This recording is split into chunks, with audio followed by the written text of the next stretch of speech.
anything, no number is associated with it. And a consonant which is not associated with a vowel also does not have a value. But ka or ki or ku, all of them will have value 1. Whatever you want. So I will give a simple example and come back to this pi example. This Katapaya, the system goes back to a Kerala astronomer called Haridatta.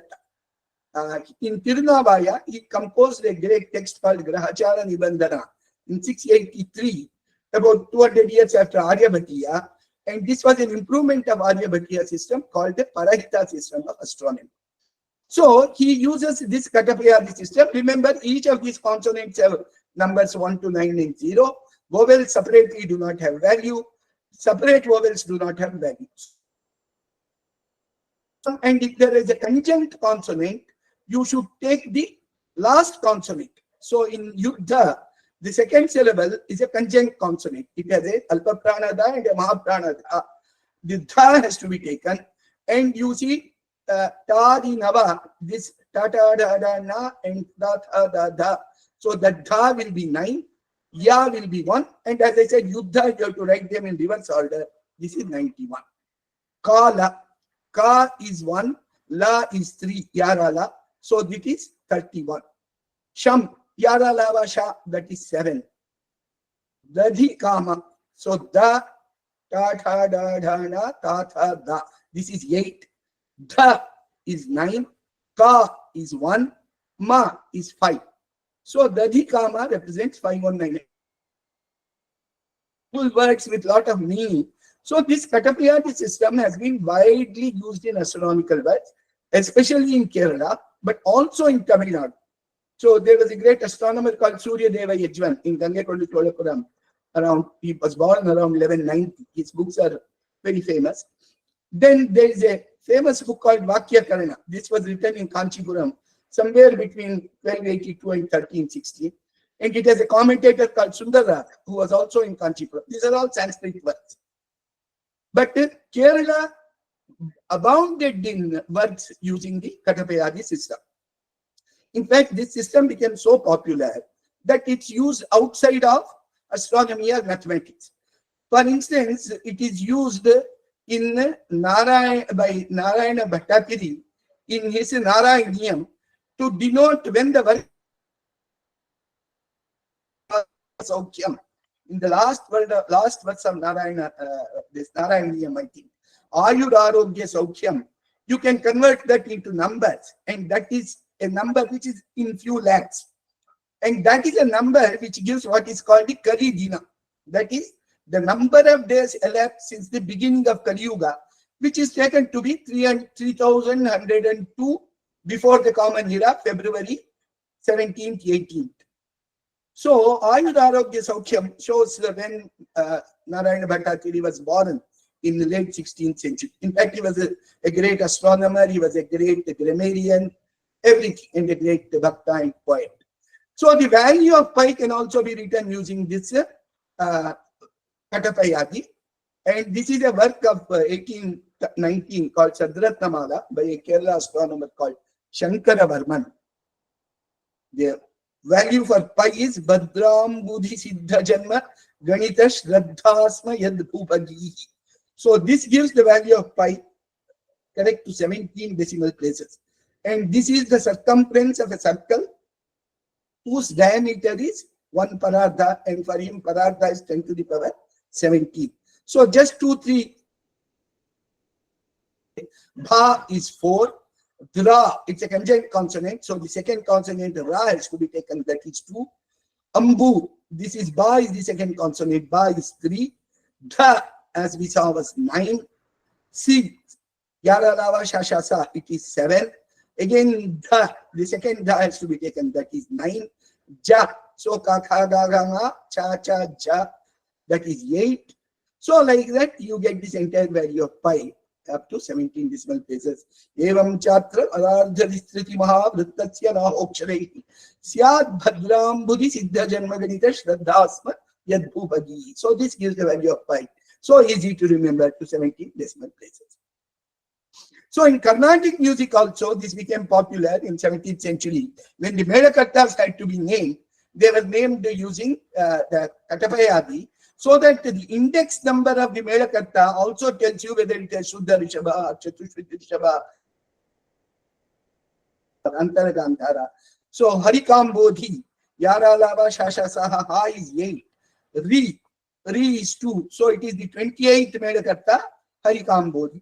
Or Hanumatodi, Yara Lava Shasha Saha, that is 8. Nu, Na is 0. 0, 8. So Hanumatodi is the 8th Melakarta, and you can immediately write down what swaras it has.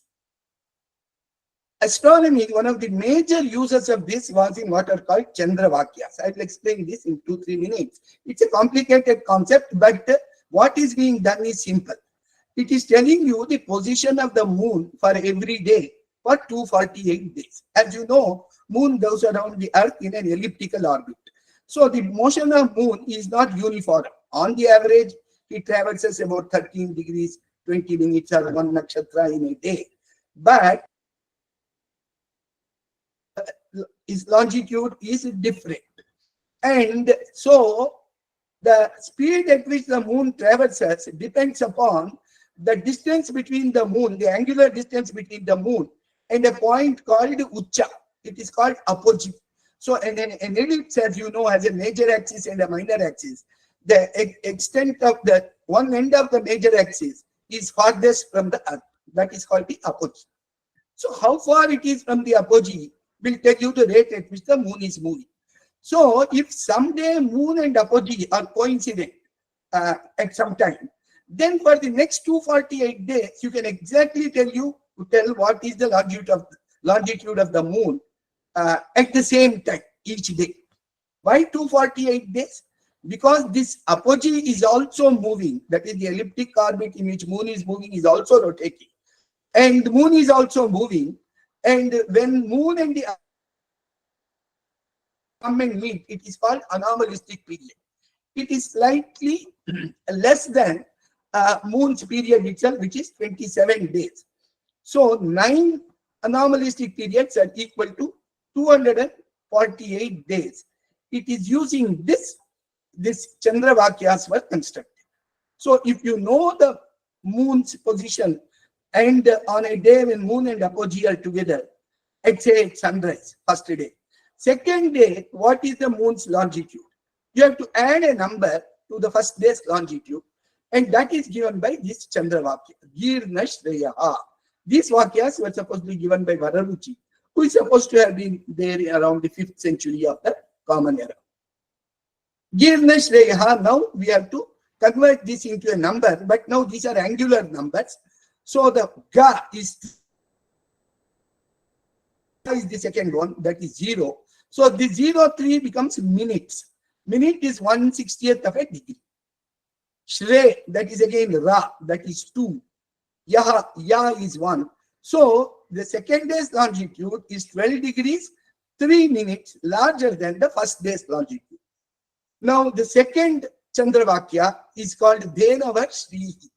Dha is 9, Na is 0, Va is 4, Shra is 2.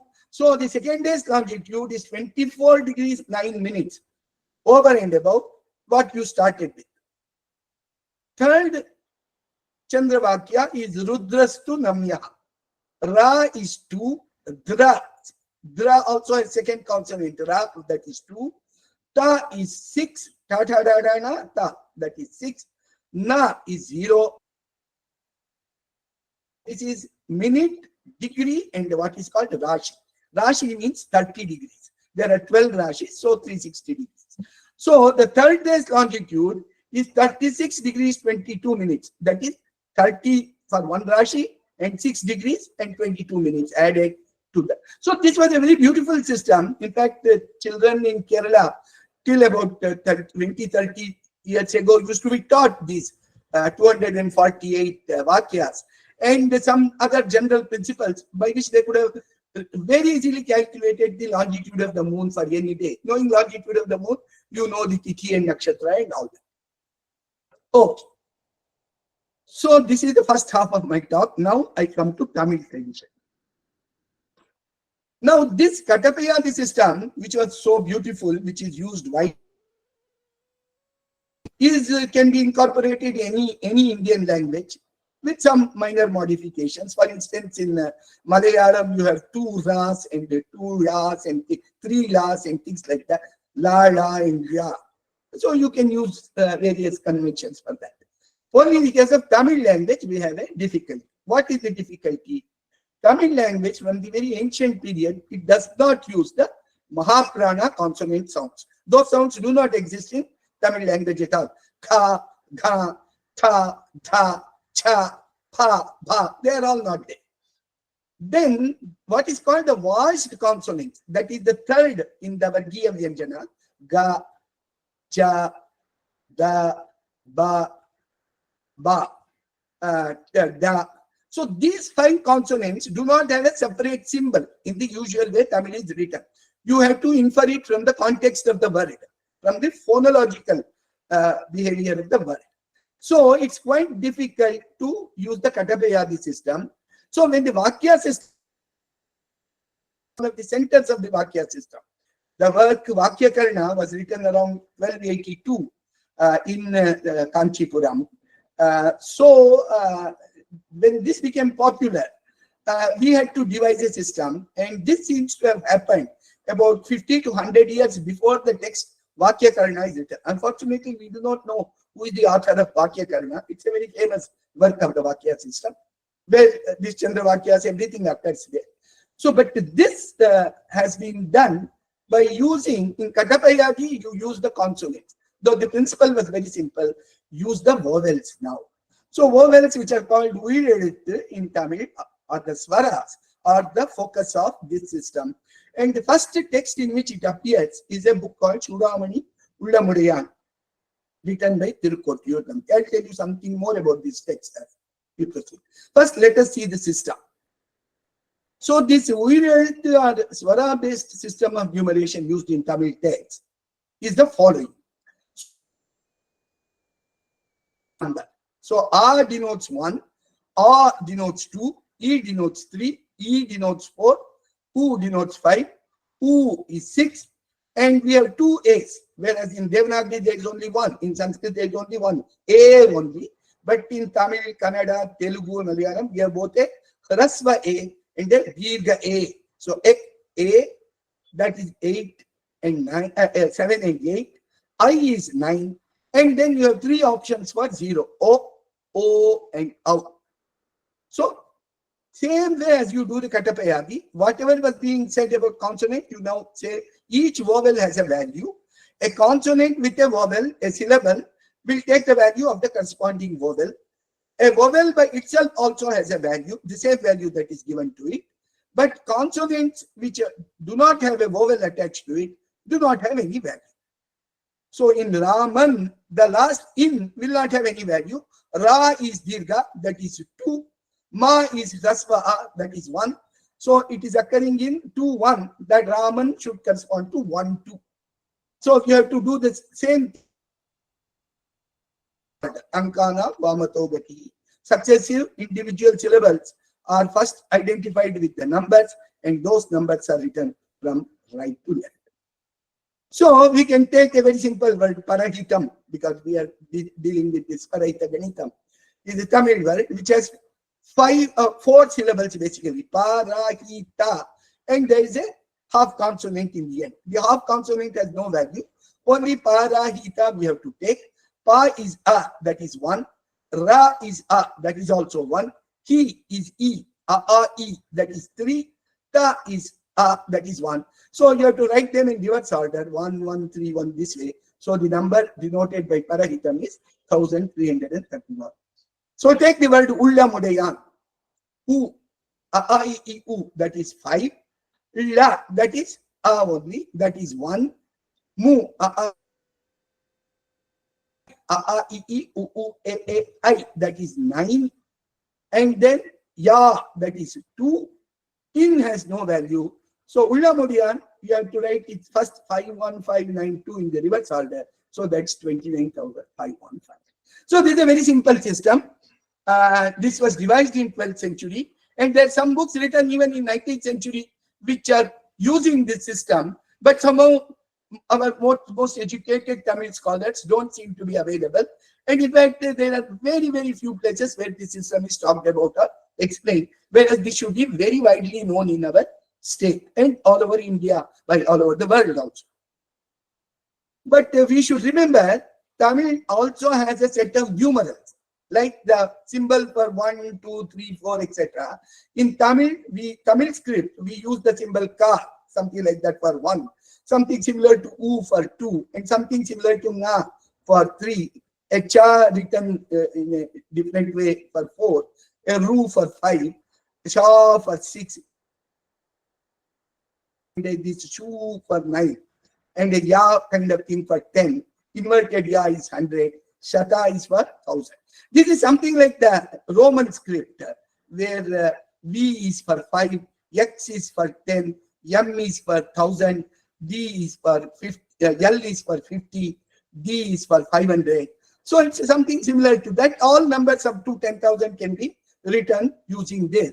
This is a script which is not commonly used now, but in books published till about 50, 60 years ago, this was being used. But these are alpha numerals. These have nothing to do with the Chudamani Ullamudiyan system, that is this Swara-based system of numeration, where the Swaras in the decimal place value system represent the numbers 1 to 9 and 0, and then they are written in the reverse way. So this is a very robust system. This is like the Roman numerals, whereas this is using place value. So something about Chudamani Ullamudiyan. So this happens to be the earliest available text which deals with Vakya system of astronomy, not only in Tamil but even in Sanskrit. The Vakya Kavina, which is the basic text of Vakya system of astronomy, is written around 1282. Now the last verse of Chudamani Ullamudiyan mentions that it was written in the Vilambi year corresponding to Shaka 1100. So that is 1178. But there are 2 Kali days which are used in the text. They say, take the Kali day of the given text. Kali day means from the beginning of Kali Yuga, 3102 BC, February 18th, till that date. How many dates have Kali dates mentioned are 15,65,411, as you will see in a minute. And another Kali day is also used. They correspond to 1185 and 1244. So we can take the text to have been composed around 1245. Now the last, this is a book on Jyotisha. Usually in Indian astronomical tradition, the other skandhas, what is called the Hora skandha and the what is called the Samhita skandha, that is the Jataka and Samhita part, are usually given in separate books. Mathematical astronomy, that is called Ganita skandha, they are separate. But in this book, they are together. But the last 2 chapters deal with mathematical astronomy. Chapter 8 deals with Parahita Ganitam, which is the system that Grahachara Nibandhana Faridatta I mentioned, gives how to calculate the longitude of sun, moon and planets using both Parahita and a part of Vakya system. Chapter 9 is called Shayanta Malai. It gives eclipse computation. And so Tirukotiyur Nambi declares at the beginning of both the chapters that he is writing it for the benefit of all in the beautiful Tamil language, material or methods of computation which are discussed in Vadamoli text, the Sanskrit text. So there should be some Vakya text prior to Chudamani Ullamudiyan, but we do not right now know what is that book. There are of course hundreds and thousands of different manuscripts in various libraries. We can keep searching for them. There are actually several manuscripts of this. I think more than 70, 80 manuscripts of this work available in different repositories. There have been 4 editions of it so far. Hoisington from Sri Lanka published only the 8th, 9th chapter with some sort of a translation in 1848. He also gave some 16th, 18th century. But a complete text, about 450 verses, this Chudamani Ullamudiyan has, was first published by Subbaraya Mudliyar in 1861, Guru Linga Deshpal in 1927. Recently, from the Tanjavur Saraswati Mahal Library, Satyabhama Kameshwar has published this. Unfortunately, it appears none of these authors were really experts in mathematical astronomy or the procedure of Vakya system of computation. So there are large number of errors and misspellings, so that just from the current editions, you cannot make out what is the astronomical calculation really correct. Anyway, now I will just give over 2-3 minutes a summary of one